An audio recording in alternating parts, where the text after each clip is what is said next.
স্বরাষ্ট্র মন্ত্রকে প্রধানমন্ত্রী দপ্তর চিঠি পাঠিয়েছে, আর সেই চিঠিতে কোচবিহারকে আলাদা রাজ্য করার কথা বলা হয়েছে বলেও দাবি করছেন অনন্ত মহারাজ।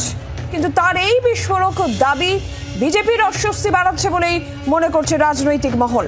তৃণমূল নেতারা অনেকেই বলছেন যে রক্তগঙ্গা বয়ে যাবে, আর এই প্রশ্নের উত্তরও দিয়েছেন। এই প্রশ্নের উত্তরে অনন্ত মহারাজের জবাব, পাকিস্তান বাংলাদেশ আলাদা হওয়ার সময় রক্তগঙ্গা বয়ে গিয়েছিল। ঠিক কি বলেছেন এই প্রসঙ্গে অনন্ত মহারাজ, শোনাবো আপনাদের। বর্তমান যে গৃহমন্ত্রী আছে, ট্রাম্পের যে গৃহমন্ত্রী ছিল অমিত শাহ, তাকে আমি বলেছি, সেও বলছে যে দেখতে হ্যাঁ। প্রধানমন্ত্রী মাননীয় নরেন্দ্র মোদীর অফিস থেকে বলে দিয়েছে গৃহমন্ত্রীকে এই রাজ্যটা বানিয়ে দেওয়ার জন্য। আমরা রাজ্যকে ভাগ করতে চাচ্ছি না, আমার রাজ্যটা আমরা রিসেট করতে চাচ্ছি। আমাদের কুচবিহার রাজ্যটাকে রিসেট করতে চাচ্ছি, বাংলাকে ভাগ করতে চাচ্ছি আমরা। সেটা বাংলা থেকে বেরিয়েই হবে তো, বাংলা নয় তো, ওটা ও প্রমাণ করুক না ওটা বাংলা বলে।